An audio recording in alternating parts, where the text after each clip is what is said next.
Just like having the right information is necessary to make solid hiring and lending decisions, being engaged in our community is important.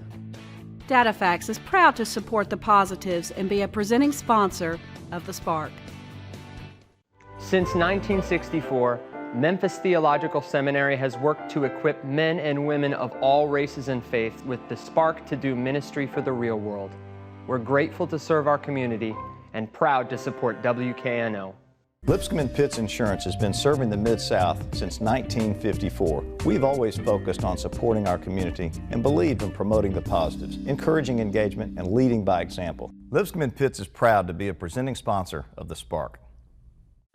Additional funding for the Spark is provided by Christian Brothers University, by Meriton, by YX Genomics, and by SERVES.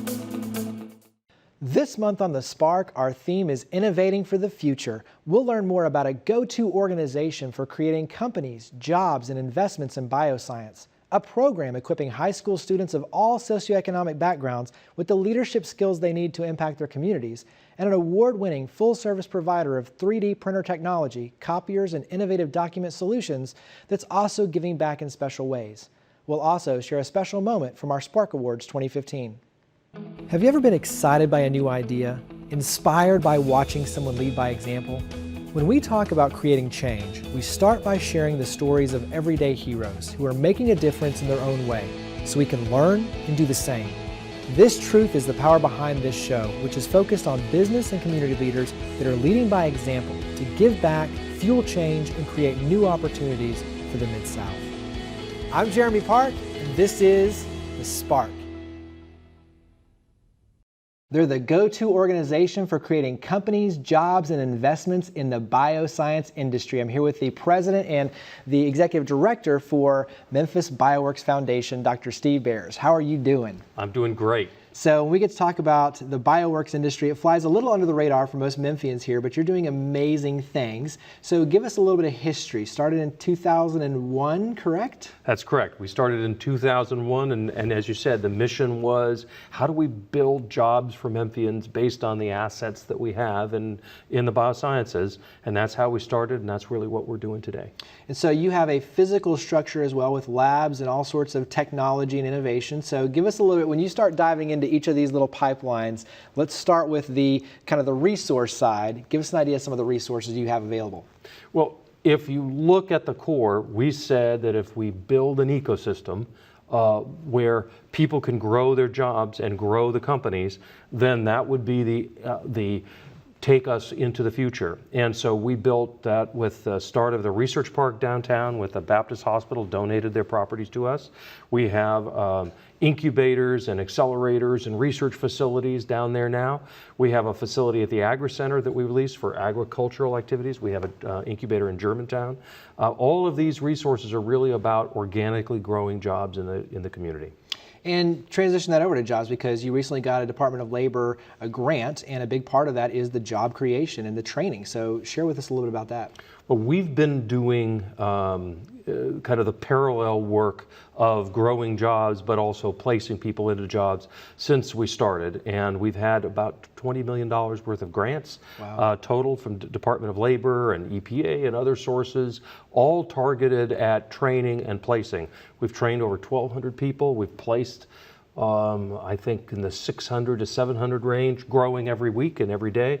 The recent grant that you just saw was a new thing because we could train people, but it also helps to train for transportation and daycare for the people that are being trained at the same time. Great program for Memphis. Love bringing federal resources to help Memphians get jobs. Well, and it makes perfect sense, and I want to talk about the companies next and the entrepreneurialism, but you've got all these resources and you can use them for good, not only giving them to create companies, but also to train the skilled workers to then be hired in. So it's like you've got this kind of magnet effect, if you will, to draw everything together. And for the companies, I mean, this is huge. You've had some amazing successes. And talk about, just give us an idea of some of the different companies you're working with. Well, if you look at the core, we built all the companies on the core assets that this region has. And if you look at it, we have great assets in healthcare. We have assets in agriculture, we have assets in logistics, and we've built from that. And so when you look under it, we have examples of companies that we've recruited or built. One company, for example, we recruited through our 0 to 510 accelerator program. It was a company called Restore Medical, which is a product selling effectively an autoclavable dishwasher rack, okay, to hospitals in their surgery activities.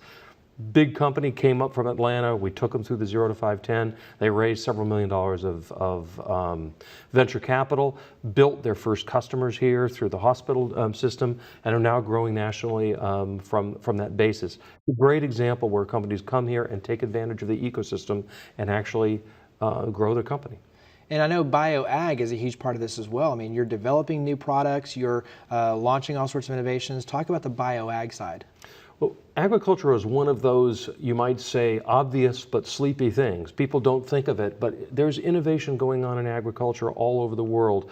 You know, somehow we're going to have to figure out how to feed 9 billion people over the next few years. How do you do that? Well, the agricultural assets that we have in the regions are second to none. And so the investment is coming in between that. And so we're working with new companies. For example, we have agricultural accelerators. Once again, we have incubators like we have at the Agri Center. One company that we worked with, a company called AgSmarts, that is coming through one of our accelerator systems that we partnered up in Northwest Tennessee. Great example that's helping farmers deliver just the amount of water to the right time instead of wasting the water and having it flow out. Great thing. The farmer gets the benefit of better productivity. The environment gets the benefit of actually more precise use of water and less water use.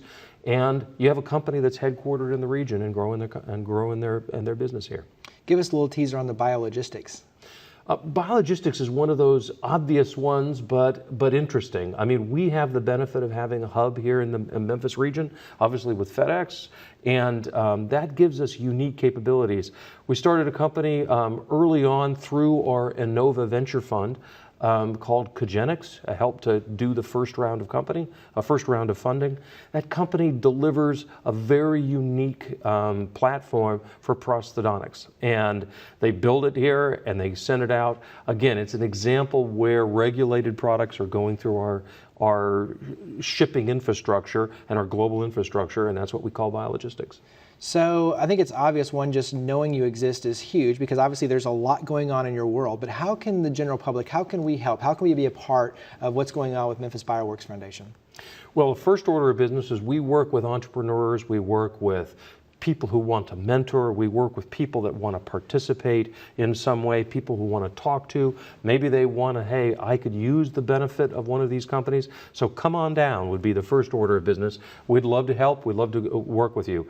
We're obviously a nonprofit organization at our core, and we'd like to help. And if you're interested in working with on a volunteer basis, we'd love to have that kind of help too. There's lots of ways to interact. I mean, this is about an ecosystem. It's about a family, and that's what it takes to help these companies grow and develop here in the Mid-South. So tell viewers where they can learn more about Memphis Bioworks Foundation.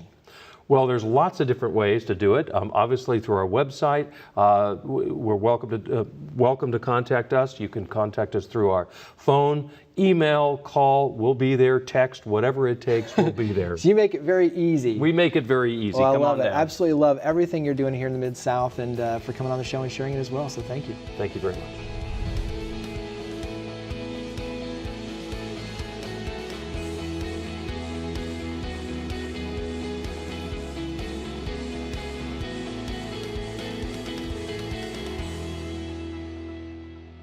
They're a program equipping high school students from all socioeconomic levels with the leadership skills needed to make an impact here in our community. I'm here with Hardy Farrow. He is the Executive Director for Let's Innovate Through Education, LIGHT. And you are the founder as well, so give us a little bit of history, some context for LIGHT. Sure. So I came here a couple years ago, Teach for America, and I felt like my students weren't getting enough opportunities in the classroom, so I designed this micro-venture curriculum where my students could take their passion, community problem, bring the two together and launch ideas in the community. And We scaled it from my classroom to we're working with about 1,000 students with workshops next year and around 50 students in our incubator. So this started with the idea in a classroom working with students to teach them entrepreneurialism. And the thing that I love about this so much is, and I've seen this firsthand, which is amazing, but you encourage the kids to go out in their neighborhood and look for a problem, but instead of complaining about it, look for a solution. And then you come back and then you help them build a business plan to be able to create this solution. So give it a little bit more, I mean, that's my version, but, Sure. but tell me your version of this. So they'll come in with this big, bright, idealistic idea, and then we'll have to help them kind of pivot it to something that's unique in the city that isn't duplicating anybody else. And then we'll teach them how to market it, how to pitch it, how to budget for it. And then they actually have to go out and launch it. And I think that's where the real learning happens, is when someone has to go out and actually see if something works and pivot their idea even more. And you bring business leader mentors along with them, so it's not like they're just kind of going through this venture alone. So you've partnered with all these different organizations and businesses to bring leaders together to help them to sit down with them face to face and say, hey, let's go through what it means to write a business plan and look at the finances, and then ultimately, as you say, to take that step. And describe, because I think we're talking about a lot of different ones, but you've had some really amazing success stories. Sure. Give us an idea of some of the students and their ideas. Sure. So one of our students is Marnisha. She collected 1,000 used clothes from 10 different high schools, merged them into 50 sets of fashion wear, and then had this environmental awareness showcase about reusing clothing. We had another student focus on preventing dropouts. So the way he did it is he actually filmed 20 other high school students. They told their stories about why they stayed in school. And then we had the top 15 dropout heavy schools compete against one another to see who could have the most engagement. And Melrose ended up winning, and they had like 225 students actually engage and reflect on the videos that their peers had done. Wow. When you look at the idea of this and teaching kids the entrepreneurialism, giving them the mentorship, which is creating the relationships as well, and they start seeing, and to your point, that pivot is so necessary, because many times you have a big idea. I know that one of the kids had an idea to start a grocery store, and he wanted to buy the physical property, and it's like, wait a second, let's start out with maybe teaming up and collaborating with some community gardens, and all of a sudden you can do a pop-up tent, and you can do this tomorrow and start creating a real opportunity. So kind of talk about that pivot and why it's so necessary for our students to realize, wait a second, I can start with a big idea, but I can ultimately break it down into something that's doable today. Yeah, and I think like when we have this initial business idea, we just want to kind of become that 50, 100 person company tomorrow. And I don't think change happens that way, because I think people are inherently relational. So I think like giving them the time to start something that they can grasp as a high schooler and build relationships with people in the community, build trust in the community. So then when they're my age or your age, they can actually go out and get that capital to actually launch a grocery store. I love it. So how many students at this point? I mean, you mentioned you're into 1,000 at this point already, but where do you ultimately want to go with this? Well, we're trying to build out this pipeline right now. So basically saying when a student is 16 or 17, what would it take to make sure that they are going to be successful when they're 24 or 25 years old? And the three kind of things we're working on is, one, these launching of ideas. Second, actually match them with scholarships. So right now, the average student in our program gets about $260,000 in merit scholarship offers. And then the third piece is actually match them with internships while they're in college, so they can get resume and kind of experience. And so how can we help? We talk about ways, whether it's volunteerism, obviously serving as a mentor. What are some ways that we as the public can help? Sure. Well, one, we have mentor coaches that kind of meet on a weekly basis during that 6-month program. So it could be people in the business community, it could be nonprofit leaders, it could be just someone who wants to give advice to students about their ideas. Second way is obviously financially, just donating and showing your support in terms of resources. And then also the internship piece. We're looking for people in the community that want to help develop our top African American and Latino leaders. That's our main focus area. So just offering those opportunities and being open to it. When you talk about the financial donations, obviously you're underwriting the cost of all of this so students could participate. So what, when you look at kind of the overall structure and how long it is, give us some of those time frames and the duration and just what a typical student would go through in terms of their commitment to the program. Sure. So the most intense part is that 6-month program where they're going to meet every week for 6 months and launching their idea. As an alumni, we probably touch base with them 3 or 4 times this semester, whether that be through college guidance, whether that be internship matching. So I would say in terms of their commitment level, it's really that first 6 months. and then it's kind of us helping facilitate relationships and connections after that. So go ahead and tell the audience where they can learn more about Let's Innovate Through Education Light Memphis. Sure. So our website is just litememphis.com. And then our Twitter, Facebook, Instagram is just LITE-Memphis. Nice. So I greatly appreciate all you're doing here in the Mid-South for giving back, for making a difference, and really training and equipping our next generation of leaders to make a difference here in the city. So I appreciate it. Thank you so much, Jared.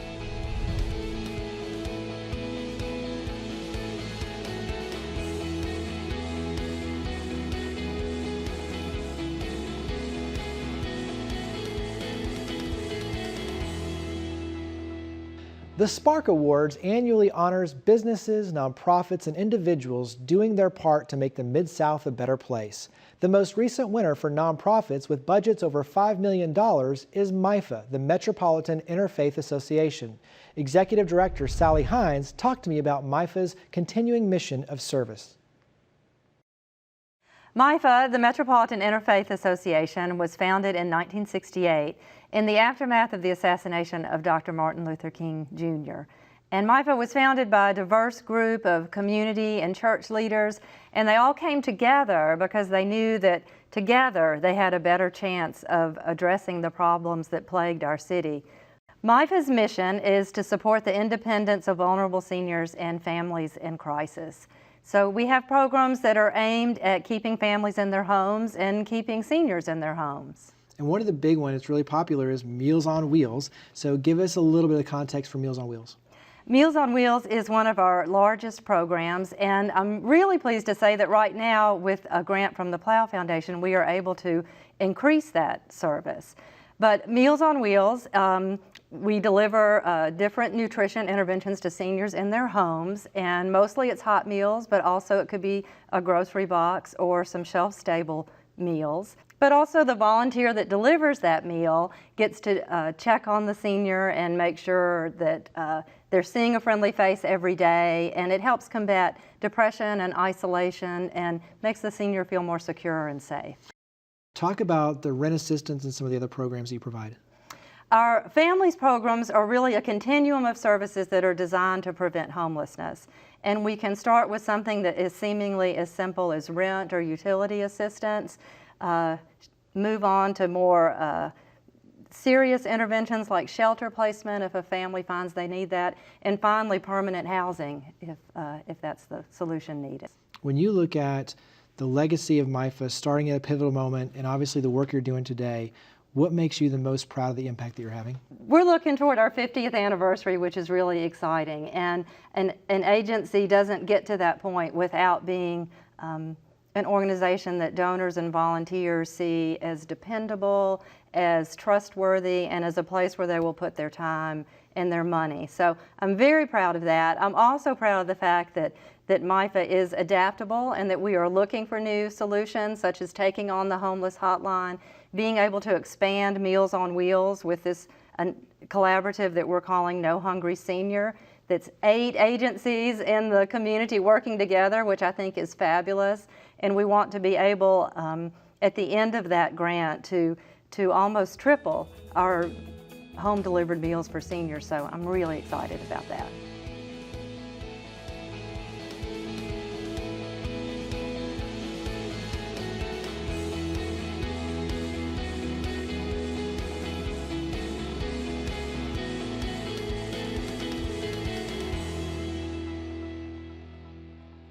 They're an award-winning, full-service provider of 3D machines, copy machines, document solutions, all the above, and they're giving back heavily in the community. I'm here with the imaging expert for NovaCopy, Davis Gordon. You're a good friend of ours, a partner in the Lipscomb Pitts Breakfast Club, so I see you a lot. You actually have the machines there at Lipscomb Pitts Insurance too. So all that being said, give us your version. When I say NovaCopy, describe NovaCopy. Yeah, so NovaCopy is well, it started out as a copier company, and now we've grown to the aspect of we're all things imaging. So we're a provider of not only copiers, but document management software, wide format printers, even the exciting, like you mentioned, 3D printing. And so I mentioned award-winning, full service. Sure. What does that mean when you talk about customer service in that aspect? Yeah, so NovaCopy has won several awards for its service. The one we're most proud of is we're certified by ProTech by our manufacturer Konica Minolta here in town. Now there's other Konica Minolta providers here in Memphis, but only NovaCopy is certified ProTech, which is Konica Minolta's highest service award here for the Memphis area. So that's really how NovaCopy's grown to the size it has been. We started out as a mom and pop company in 1998, and now we're in 2016 we anticipate doing $80 million in revenue. Wow. Yeah. And so how large, when you look at your footprint here in Memphis, obviously you have the vehicles that go out and do the service, Sure. and the service is the key, but how large, because you have a brand new facility as well, right? Yes, yes. So we service the entire Memphis area, and then we've expanded all the way through Tennessee. But we did just the last year invest in building a brand new $5 million facility, which actually is one of the few facilities here in Memphis that's LEED certified gold. Very cool. And Yeah. so within that facility, I had a chance to go out and take a tour. You have a boardroom area you let nonprofits use, which is pretty cool. Yeah. Then you have a whole area on the 3D printing, so you can see that in action. Sure. So describe a little bit of this new building. Yeah, so when you walk in, it's the showroom is kind of the presentation point of it. But yes, you have the copier sitting out there. You mentioned the conference room, which we do make available to nonprofits, also our customers, and because space can be kind of expensive sometimes. So that's one of the ways we reach out to the community is by making that space available to nonprofits at no cost. As a matter of fact, ALSAC was just out there last week using it. But then we have the 3D print area, which is exciting, where we have some of our 3D printers there on demand, where you can actually go to novacopy.com, upload one of your a file you wanted to get printed for 3D, and then have it printed out there on demand as a print for pay service. Nice. Yeah. And so describe 3D printing, because I think some of us, we've seen it on TV, Yeah. we've heard about it, it seems futuristic and really cool, but I mean, it is really cool. It is really cool, and it is really futuristic. So it's as opposed to, I guess, the past methods of making, say, a prototype or something. It was subtractive manufacturing. We started out with a piece of metal, carved it down into what you wanted it to be. 3D printing was called additive manufacturing. So you take a file, you design it, say like an AutoCAD, design it, and then it actually prints out layer by layer. There's several different pieces of technology to it. Prints out layer by layer and can actually form a working prototype. And we've seen that like a lot as of right now, say in the medical industry. Say Smith & Nephew wanted to print out, say, a ball and socket joint. In the past, it would take 2 months to get that done. Now you can get it done in 24 hours with a 3D printer. Wow, and so that leads me to a really cool story, we'll say Buttercup. So describe the story of this duck named Buttercup. Yeah, Buttercup was born in Texas, and Buttercup was born with his foot turned backwards, his left foot turned backwards. So the owner reached out to a wildlife reserve here in Tennessee to say, hey, what can you do? Well, the wildlife reserve had heard about 3D printing and NovaCopy. They reached out to us and say, hey, what can NovaCopy do? We said, we don't know, but we'll try. And so we designed, we took a 3D scanner, scanned Buttercup's brother's left foot, and took that scan, uploaded it, and printed an actual silicone foot for Buttercup. So now Buttercup can walk, fly, Now he's a normal, swim. healthy duck. Yeah, normal, healthy duck. Well, I mean, just think about that is you have a duck, foot turned backward. I think they had to amputate it, if I remember right. And so through this, they have the ability to create a webbed foot duck foot that makes it perfectly normal. And I think that's so genius, and the fact that NovaCopy was the instrument through that is that much more special. We were proud to be a part of that. We made I made Fox News their front page, Fox News NovaCopy for Buttercup, and then we won awards in Europe for the innovation that was associated with making that foot. So talk about, you, your wife, your family heavily involved, so many of your employees heavily involved here in the community, serving on boards, giving back, volunteering. Talk about some of the other ways that NovaCopy is involved. Yeah, like I mentioned, the facility, we make the space available to all nonprofits at no charge. So that's one way. The other way I would say is that I guess the most prevalent way is we provide copiers at no cost to nonprofits. So you can go to any nonprofit can go to novacopy.com. Click on our donated copier link, and we will provide a copier at no cost to any local nonprofit and provide service for that machine as well. So one of the general themes for this episode is technology, innovation, and obviously innovation plays a vital role in your business. Sure. And talk about just, even with your personal experience, we're talking about the 3D printing, we're talking about the document solutions and everything kind of moving online. Sure. How has innovation played a vital role, and how will it continue to play a vital role in Novacopy's future? Yeah, so innovation's been huge. We are a technology company, so we try to be on the forefront of all innovation, which is like when we started, like I said, we were a copier company. Now we're an imaging company, so that goes along with 3D.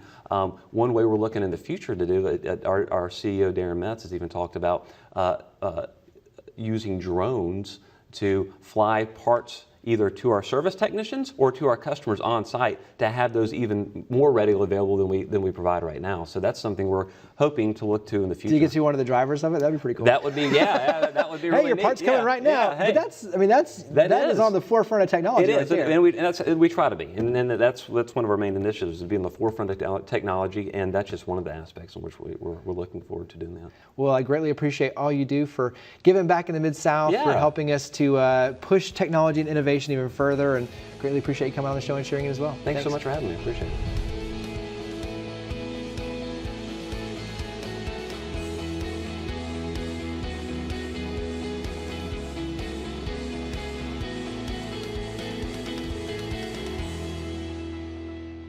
Looking around the Mid-South, there are countless organizations innovating for the future. As we saw this month, programs like Let's Innovate Through Education are stepping into classrooms and working hard to help students with real-world problem solving, goal setting, and organization. They're also providing mentoring with business leaders and investments to help the students take action and launch their social venture ideas to improve our city. Memphis BioWorks is sparking new levels of economic vitality by investing in entrepreneurs, building state-of-the-art labs and facilities, and training the next generation of workers. They're developing new uses and bio-based products made from agricultural products and taking a leadership role with STEM-based education as well. Companies like Novacopy are further pushing the envelope to enable us to work faster and more efficiently. They're empowering us with new tools to be more creative and also more giving, like the ability to provide a web foot for the Duck Buttercup. So let's keep dreaming big, keep innovating, and working toward a brighter tomorrow. Thank you for watching The Spark. To learn more about each of the guests and to share your stories of others leading by example, visit WKNO.org and click on the link for The Spark. We look forward to seeing you next month, and we hope that you'll join with us in creating a spark for the Mid-South. Just like having the right information is necessary to make solid hiring and lending decisions, being engaged in our community is important. DataFax is proud to support the positives and be a presenting sponsor of The Spark. Since 1964, Memphis Theological Seminary has worked to equip men and women of all races and faiths with the spark to do ministry for the real world. We're grateful to serve our community and proud to support WKNO.